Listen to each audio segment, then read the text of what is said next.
Good morning, welcome to this week's Learn with Lorna, episode number 191, where we're looking at the fascinating Commissioners of Supply records. This episode is pre-recorded, as I mentioned last week, because I am, for my sins, away doing a 100-kilometre walk, so we'll see if I make it back or not.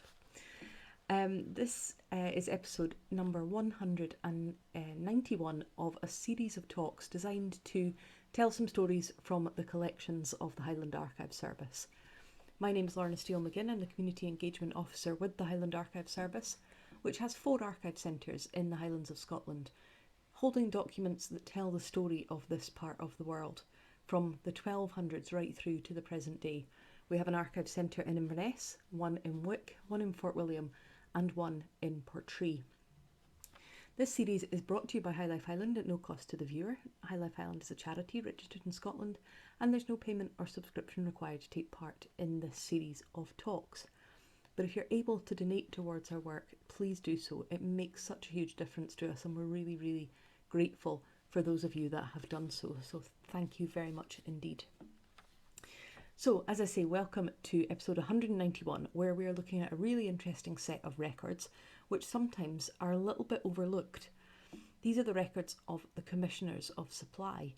Now, the Commissioners of Supply, I'll go into more detail in a second, but they predated the county councils, largely, and we tend to think that they just dealt with roads and bridges and kind of infrastructure of the area, which they did, but so much more than that. And I was really fascinated as I started to dig into these records, all the different stories that I started to find, to the extent that I've had to split what I found and only use half of it. So I would imagine I will come back and do a second Commissioners of Supply episode at some point in the future. So, who are the Commissioners of Supply? Which of our offices hold records relating to them, and what's in those records?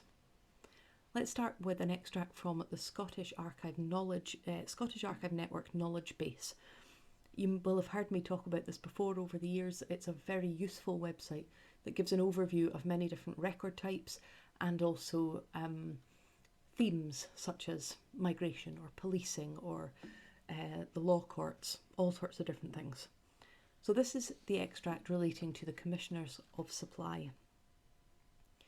Commissioners of Supply were first established in Scotland in 1667 to collect the cess or national land tax on a county basis. The Commissioners were themselves the substantial landowners of the county, defined after the Union as those possessing property, superiority or life rent of lands with a minimum annual value of £100 Scots. They gradually acquired duties other than tax collection, although that remained their main function. During the 18th century, they collected various assessed taxes, such as window tax and horse tax, and with the Justices of the Peace, they were responsible for county roads, bridges and ferries. They became an important institution of local government and provided a voice for the views and concerns of the landowners. In some counties, attention was paid to police and vagrancy matters, and taxes could be levied for prisons, asylums and county buildings. Almost all of their functions were transferred to the new county councils in 1890, after the Local Government Scotland Act 1889, with one important exception. Commissioners of Supply formed part of the membership of standing joint committees, which were the police authorities in counties until 1930, and were also required to approve all capital works undertaken by county councils. Both standing joint committees and Commissioners of Supply were abolished in 1930, Local Government Scotland Act 1929. So to summarise that into a sentence, the Commissioners of Supply were administrative bodies. They were initially charged with collecting the tax or the cess, and then started to take on other local government responsibilities before being largely replaced by the county councils in 1890 and then finally abolished in 1930. Now, so far that doesn't sound full of stories, and you might be going, well, why have you said that this is going to be really interesting? Well, the other thing they did was write to Parliament about all sorts of different issues and matters that they thought were of importance, and we will come back to some of those. So we hold Commissioners of Supply records in all of our offices, but the extent and the type varies. And there are good reasons for that. The bulk of our Commissioners of Supply records are held at the Highland Archive Centre and at Nucleus. And those are the two offices that cover full counties. So in the Highland Archive Centre, we hold the records for the Inverness-shire, the Commissioners of Supply that came before Inverness County Council, even though that area overlaps with Skye and Lochaber. So we hold Inverness-shire from 1761 onwards, the Ross and Cromarty Commissioners of Supply from 1765 onwards, the Sutherland Commissioners of Supply from 1736 onwards, and the Nairnshire Commissioners of Supply from 1790 onwards. And then in Nucleus, because again they cover a discrete county, complete county, they hold the records for Caithness from 1720 onwards. Skye and Lochalsh comes under part of Inverness-shire, and Lochaber under part of Inverness-shire and Argyllshire. So those two offices do have a small number of items relating to the Commissioners of Supply, particularly in Skye some very interesting documents, but they won't hold the full bulk series of records in the way that Inverness and Wick do. So most of the Commissioners of Supply records are in Inverness and Wick. What are they? What do I mean when I say we hold this kind of bulk series of records? There are various record types, but predominantly what I'm going to talk about today are minute books. So what is in these minute books?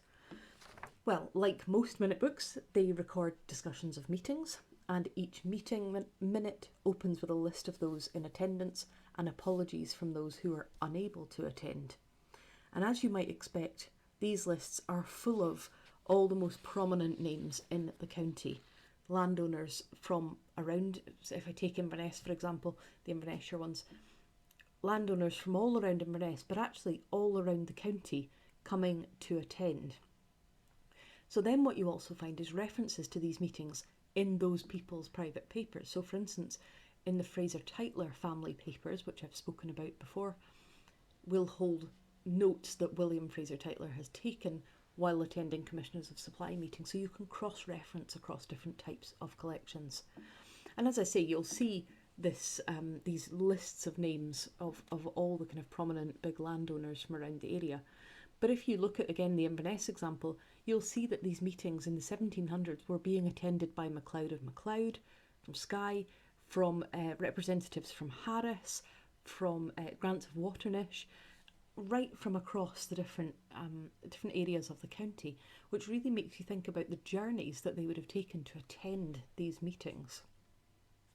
They also are references through the minute books to a London committee who met in coffee houses and an Edinburgh committee, so it seems that when those landowners were out of Highland, they are meeting to discuss what's happening here. So the subjects at these meetings are really, really diverse that are being discussed. And if you have a look through, you certainly find numerous references to tax collection. So for instance, those taxes on windows or lights. You also find many references to roads and bridges, as I mentioned, but also to such a wide range of other subjects, anything at all that is affecting the county. So for example, in the Inverness-shire Commissioners of Supply, I found just this examples. Proposal from the Duchess of Gordon, re improvements in the breeding of cattle. Discussion, re the proposed Caledonian Canal, so they're discussing way before it's built what the impact would be if it is built, and then as it's being built, it's being discussed. I found an acknowledgement of Nelson's victory at Trafalgar, attempts to buy meal during the food shortages, payments to the jailers at Kingussie and Portree, plans for road improvements in Dunvegan, references to the newly opened infirmary, Royal Northern Infirmary, and the Royal Academy, and so many other things, including something you might not think would be in there. A meeting called to condemn the conduct of Major Robertson of Inches towards Mrs. Chisholm of Chisholm during a public dinner held at Cant's Hotel on the 30th of April 1813. So as soon as I saw that in there's a kind of overview index, when I saw that I was like, you've had to call a meeting to discuss the conduct of Major Robertson of Inches. Have to immediately go and investigate that. So apparently his behaviour was unbecoming to the character and conduct of a gentleman, and his expressions were incredibly hurtful, particularly his false and abusive language. So it doesn't record exactly what he said, but I'm really interested to know.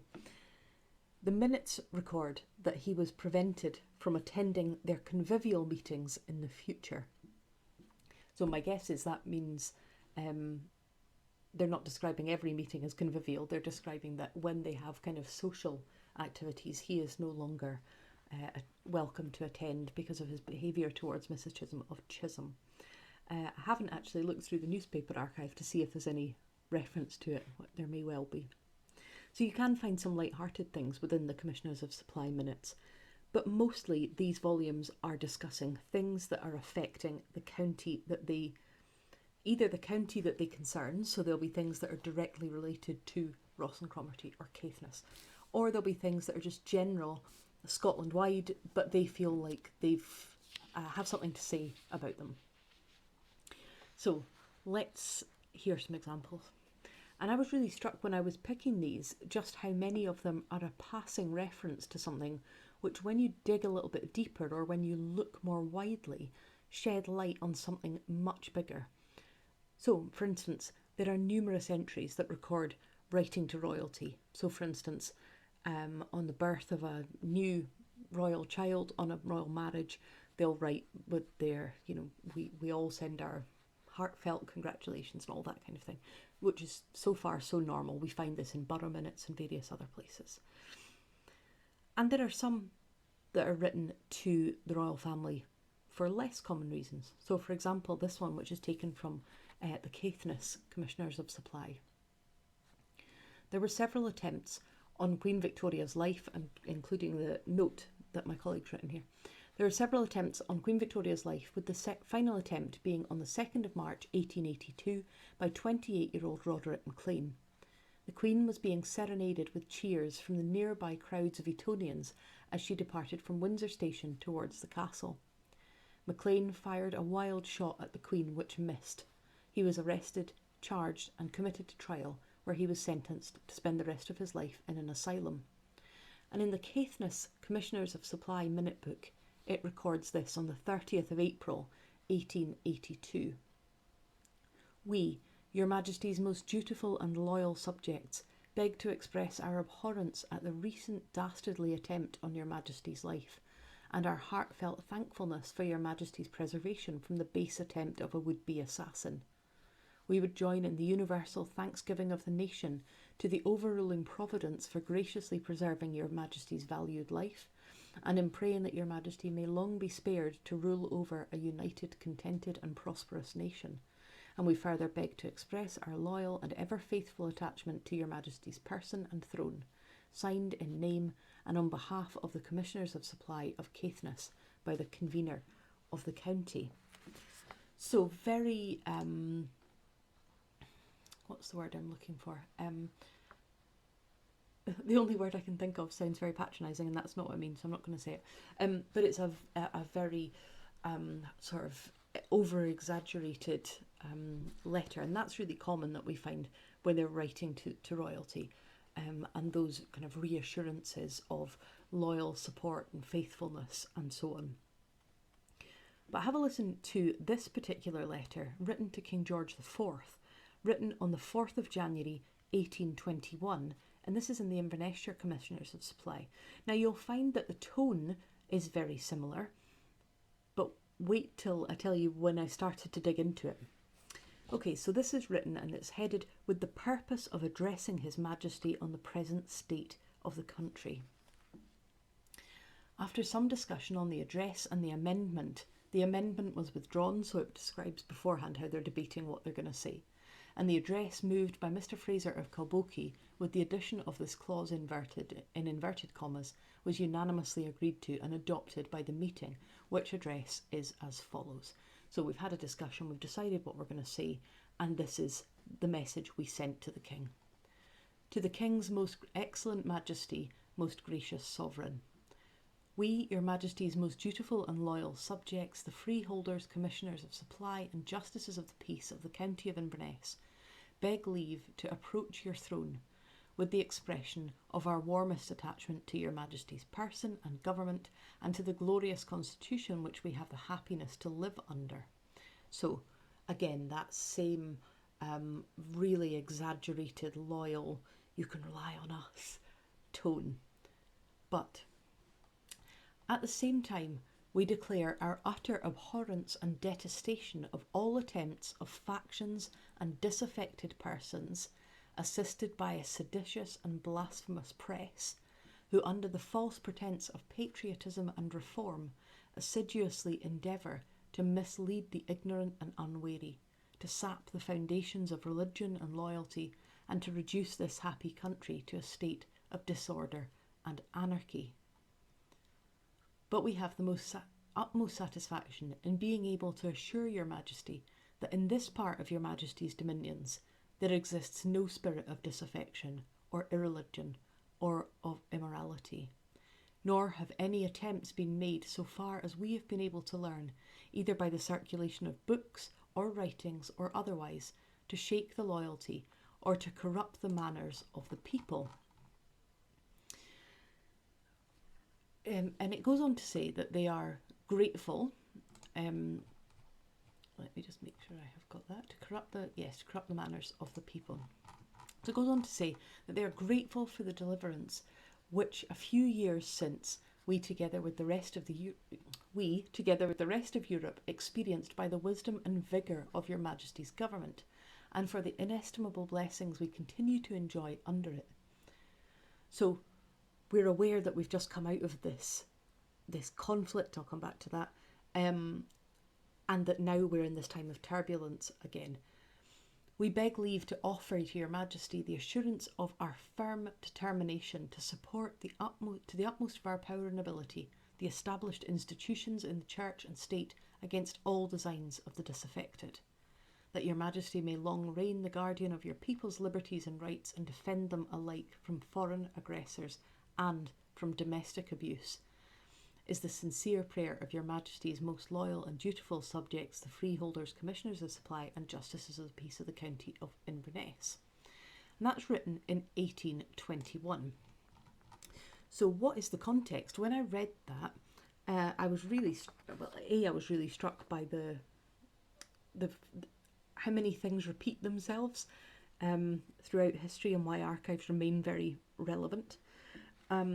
But what's the context? Why are they so keen to write to the king to reassure them of their loyalty? Now that's, as I say, that so far is very common.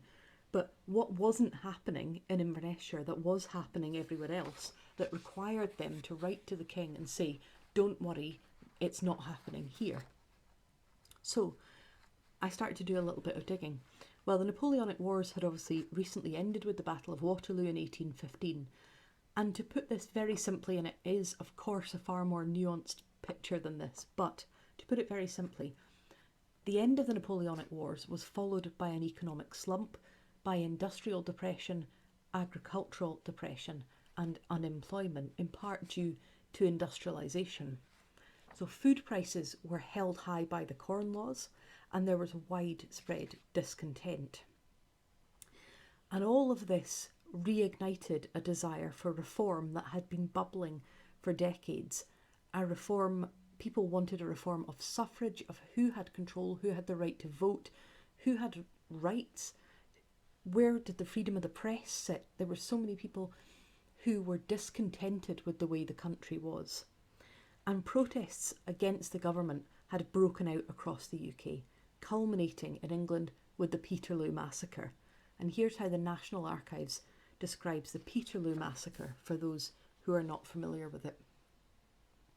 Popular radicalism, so this is what the whole thing is, this period of our history is called. Popular radicalism was based on democratic ideals and was critical of government corruption. After the end of the French wars, there was a return to public political meetings and riots. The Spa Fields riots were incidents of public disorder resulting from the second of two mass meetings held at Spa Fields, Islington in London in 1816. There was a rising at Pentrich in Derbyshire in 1817.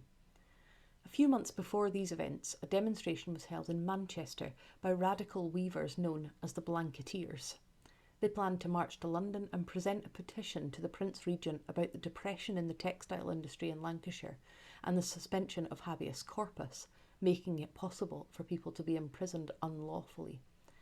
This so-called March of the Blanketeers was broken up violently and the leaders imprisoned. So there has been a long-standing feeling of discontent, of the fact that rights are not being shared out equally. People don't have the right to vote. There's no freedom of the press. They're not allowed to voice their opinions. They are now losing jobs. They're losing money. There's an agricultural depression, and the power is held in the hands of a few. So this has been kind of bubbling over for some time anyway. And of course, we've just not long since had the French Revolution.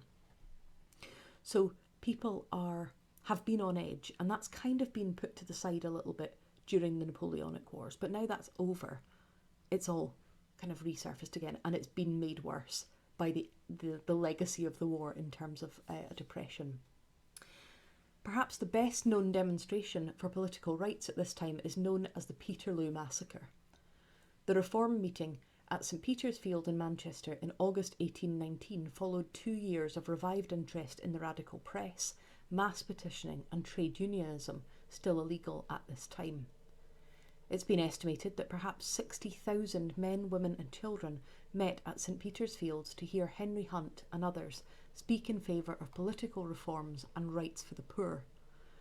For several weeks beforehand, the reformers practised military drills with those planning to attend to ensure order on the day.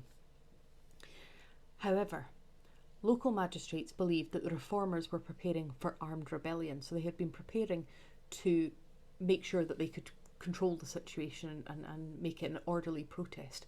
But the local magistrates believed that instead they were preparing for armed rebellion. They declared the meeting illegal and warned people to stay at home. The meeting went ahead and started peacefully. However, when Henry Hunt arrived, the Manchester and Salford Yeomanry, the amateur cavalry, were sent by the magistrates to arrest him. They slashed their way through the crowd, killing 11 people and resulting in 400 people being injured. The 15th Hussars, on standby, who had previously fought at Waterloo, came in to support the yeomanry and cleared the field, and out of contempt for what had happened, the disaster soon became referred to as Peterloo. So it's a time of mass discontent for lots of different reasons, and it's starting to bubble over. And in Scotland, it culminated with the Radical Rising or the Radical War of 1820. And this is when artisan workers, so weavers, blacksmiths and so on, went on strike, calling for the government calling for governmental reform, calling for an increase of franchise and a move away from the wealthy landowners holding all the positions of power. According to Scotland's People, fewer than 3,000 voters were in Scotland at this time. So they are basically looking for more workers' rights, for more equality, and the ability to have a voice, to have a vote. And this radical war was violently stopped, and there were around 88 warrants for treason issued. 19 of those were found guilty. 19 of those people found guilty were transported to Australia, and the 3 Scottish leaders of this radical rising were publicly executed. Now, some reform would come a few years later in the 1832 Reform Act, which would increase the franchise, but not to the extent that the campaigners wanted. It would be another 100 years before some of that control would be relinquished from the hands of the few. And so that all of that context is what the Commissioners of Supply in the County of Inverness are commenting on. They're holding a meeting in Inverness because of what's been happening in Glasgow, in Manchester, in London, the Peterloo Rising, the Radical War, the execution of the Scottish political leaders, Scottish radical leaders. And so when I read that first entry, just turning a page in the Commissioners of Supply, I thought, oh, what's going on here? This is something dramatic that they're talking about. And it is something dramatic. It's in the context of a national crisis. It was, again, political reform that had the Caithness Commissioners of Supply calling meetings in February 1885. So a good 60 years later. In 1885, the Redistribution of Seats Act redrew constituency boundaries to make the population in constituencies more equal following the Third Reform Act of 1884, which increased the franchise to include many working men. So there's been some of what they have been campaigning for in the 1810s and 20s has started to happen. More working men have the vote. And one of the proposals that was to affect Caithness when they were redrawing these boundaries was that the neighbouring constituencies of Caithness and Sutherland should be merged. And the Commissioners of Supply held a meeting to discuss it. 13th of February 1885. The chairman stated that this meeting had been called in compliance with a requisition to the convener to consider the proposal to unite the counties of Caithness and Sutherland in electing one member to represent both counties in Parliament. It was moved by Mr. William Mackay, seconded by Mr. Nicholson Wotton, and unanimously resolved that this meeting, specially convened for the purpose of considering the Lord Advocate's proposal to combine the counties, strongly condemn the proposal and urge upon his lordship to withdraw his scheme. So they are really not happy about the proposal that Caithness and Sutherland should be united. They write a series of resolutions, they get them sent to the Lord Advocate, Mr. Gladstone, Sir Stafford Northcote, Lord Rosebery, and the members for Caithness and Sutherland and the northern boroughs, with a request that the three latter members use their utmost endeavours to assist this deputation. Many other bodies within Caithness and within Sutherland objected to the proposal, and it was dropped. And the constituency didn't become Caithness and Sutherland until 1918, when major boundary places took place right across the UK, and Caithness, Sutherland, and the Dornoch and Wick components of the Wick Borough constituency were merged. So you can see the impact of national decisions, national discussions at a local level, and the Commissioners of Supply are calling meetings to discuss how they feel about these things. Now, interspersed through the Commissioners of Supply minute books are opinions on things such as illicit distillation, a lot about illicit stills, the introduction of a uniform cost for postage, the malt tax, whether they should give money to militiamen's wives or how much money and when they should give it to militiamen's wives, and so many more other things. In the Nairnshire Commissioners of Supply minute book for 1847, they're discussing the need for an improved system of registration of birth, marriages and deaths. They said that they haven't yet had a chance to examine the amended registration bill, but they disapprove of the proposal to charge the expense of registration upon the poor rates. That's 10 years after the introduction of statutory registration in England, but it wouldn't be introduced in Scotland until 1855. So just interesting that in 1847 they're discussing it, they're calling meetings to talk about how do we better record birth, marriage and deaths, and who should pay the cost of that if we're making it a statutory function. Later in the same year, in 1847, in the Nairnshire Commissioners of Supply, it's the appointment of schoolmasters, which is the focus of a meeting. It's a job that had been passed on to them by the Presbytery of Nairn, because of course when I saw it I thought, but why isn't the church deciding? Prior to the Education Act, why isn't the church deciding? But the church, the Presbytery, had asked the Commissioners of Supply to become involved to finalise an appointment. So that's Nairnshire in 1847. If we go to 1745, it's the risk of warfare on their doorstep that is resulting in the Commissioners of Supply of Sutherland calling a meeting. They record in their minutes that they fear that they are liable to the depredations from several places of the Highlands and arrange to put protective measures in place without any loss of time. So of course, we've had the 15, we're coming into the 45 Jacobite Rising, and the Commissioners of Supply of Sutherland are worried that they are going to be vulnerable to attack. And they agree to put aside between £80 and £100 to appoint 1 or 2 people to keep a guard or a watch at the passes of Corrykinloch between the eastern end of Loch Shin and the Kyle of Sutherland to prevent or obstruct such depredations. I have to say, when I read that, and I don't know if you're familiar with the area, if you're not, just type into a search engine Corrykinloch or the eastern end of Loch Shin and the Kyle of Sutherland, I mean, one or two men guarding that area don't, to me, seem to stand much chance in the face of an entire army. But who am I to criticise the Commissioners of Supply? So they've put aside this £80 to £100. So again, you can find these references to things that you're like, of course you've called a meeting, because there is warfare on your doorstep and you don't know how to protect the county that you're responsible for. So you're thinking, what can we do? Well, we'll put aside some money and we'll appoint some people whose job it is to guard. So you can find all these different things within Commissioners of Supply. But I want to finish with one final story. I had so many, as I said at the beginning, I found so many interesting things. I was like, that's fascinating, or that took me down a rabbit hole into something else. But there was too much for one episode and I'm already running over, so I'll do another episode. And I really hope you're finding these as interesting as I did. But I want to finish with one final story. The 1840s saw waves of famine and crop failure and widespread destitution across the Highlands and Islands. There were food shortages, and then because of those shortages there were food riots, because grain and supplies were being shipped out and sold rather than being used locally. And I've spoken already about the Corn Laws, and I've done an episode on this in the past, so please do have a look in the, I think it was Food for Rich and Poor episode. So we know that this is happening. We know the 1840s are a time of real hardship and hunger and crop failure. References to this can be found across the Commissioners of Supply records, but one of the most moving entries that I came across was in the Rothshire Minutes. And in January 1847, there's a petition received and read.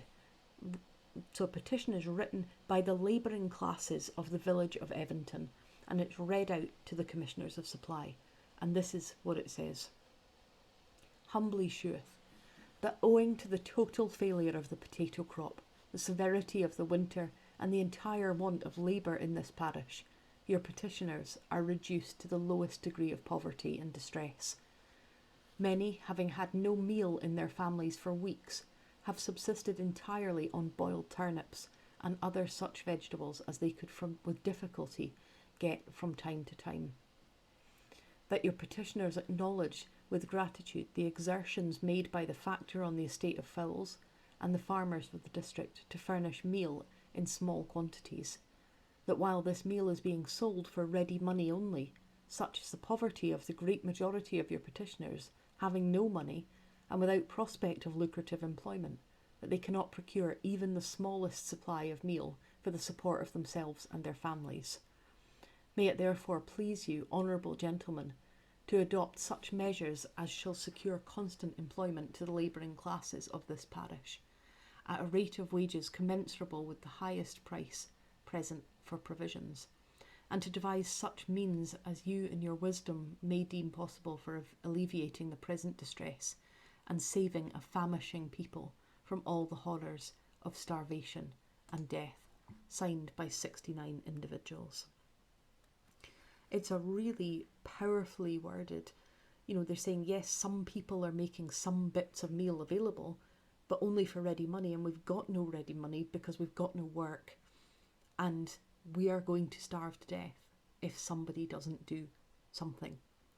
And the commissioners note in the minute books that around half of the potato crop had been diseased, and that as that crop would usually have made up about 2/3 of the food of the labouring classes, they conclude that a very large amount of some other food is required to sustain the population. They note in the minute books their understanding that there will be no relief of a general kind expected from the government, and they say that it's clear now that everyone must exert himself individually to avert the calamities that will soon reach all who are improvident or careless of the future. And it's an interesting extract, because they say they're acknowledging the problem, they're acknowledging the desperation, the fact that there is not this supply. But those sentences there about people who are improvident or careless of the future suggest to me that they're sort of saying, if people haven't prepared properly for their future. Okay, so they add, now bear with me because I'm reading this from the original, so I might stumble a little bit. They add that this meeting desired to impress upon the community of Ross and Cromarty that while there never was a better demand for labour in the county, it will still require constant and full employment to enable the labouring classes to purchase as much of the lowest articles of food as will make them up for the loss that they sustain in their potatoes. So they're saying, there are jobs out there, but everyone will need to be in constant and full employment in order to be able to buy even the worst of food to try and replace those potatoes that are missing. And it is not only the fear of want of food in the county which alarmed the meeting, but also the danger of that food being so high priced as to be beyond the reach of such of those classes as are not fully employed. So if you don't have a job and full-time wages, there's no chance that you can buy whatever food there even is out there. The meeting has therefore little fear of famine being experienced in this country. So we don't think it's that desperate. We don't think there's going to be a famine. But they do say they're not worried about that, provided that the labouring classes determine immediately to exert themselves to avert it. So again, that you're not working hard enough. You work harder, you'll get more. And the meeting earnestly want to draw their attention to the following suggestions for their guidance and benefit during the ensuing season. That every exertion should be made without delay to procure employment by every individual, male or female, in every family in every way that can be found, whether on land or at sea. That the strictest family economy be immediately practised in the use of every kind of food. It's interesting because you're like, I don't know, I can't judge, I wasn't there, but I'm fairly sure from the sound of it that probably every kind of economy is already being practised. In every kind of food and in every kind of other outlay, in the full certainty that even with the best possible management, all who depend upon their daily labour for this support must in some degree suffer serious privations, ere the crop of next year can be available to them. So you need to do everything you can because there's not another crop coming soon. So they go on to say, it being now settled that the diseased potatoes are not only harmless but even good for pigs and cattle, care should be taken not to allow any to be lost or wasted so long as pigs or cattle can be got to consume them. That the potatoes which still remain sound should be carefully separated from those which are diseased and stored up in small parcels, which can easily be examined from time to time, so that any which become affected may be immediately separated before they commence to disease those near them. That this meeting earnestly requests landed proprietors, clergymen and large farmers to take every possible means without delay to warn the people on their estates and around of the danger that is at hand, and of only sorry, I stumbled completely over my words there, and of the only means visible, as above stated, to avoid the threatened fearful calamity of a famine in this land. And I just felt that really conveyed the urgency of the seriousness of the situation, that they are meeting, that they're saying, separate all the potatoes, put the diseased ones, get rid of them, give them to the cattle and the pigs, don't throw them away because that's wasteful and we can do something with them. Give those to the animals. Separate the ones that are good, but check them every now and then, because if there's any that's a disease, that'll spread through the rest of them. So constantly be maintaining them. Tell the people on your land that this is the plan, that this is what they need to do. So it really conveys the urgency, but also I thought it really clearly shows that very, very visible class divide that is visible right throughout these records of what can be expected or what people should be entitled to. Okay, so I've gone over by 10 minutes. There are all sorts of fascinating things in the Commissioners of Supply records. And as I said, I'll do another episode on that soon. I hope you enjoyed that. I'm sorry I felt like I stumbled my way through it. So sincere apologies for that. It's the only time I had to start pre-recording this 3 times because I kept stumbling over my words. No idea why. So apologies and thank you if you stuck with me. I hope you enjoyed finding out about the Commissioners of Supply. Next week we will be doing stories from Badenoch. This one is another pre-recorded one, as I'll be doing a live event at the Folk Museum on the stories of Badenoch. So if you're able to come along to the Highland Folk Museum, please do have a look at that. It's part of Badenoch Heritage Festival. But if not, I hope you can join me for the pre-recorded episode, and then I'll be back live for the one after that. So thanks again. A reminder that this series is brought to you by High Life Highland at no cost to the viewer. High Life Highland is a charity registered in Scotland, and there is no payment or subscription required to take part in this series of events. But if you're able to donate towards our work, then we're very grateful for that. Thank you.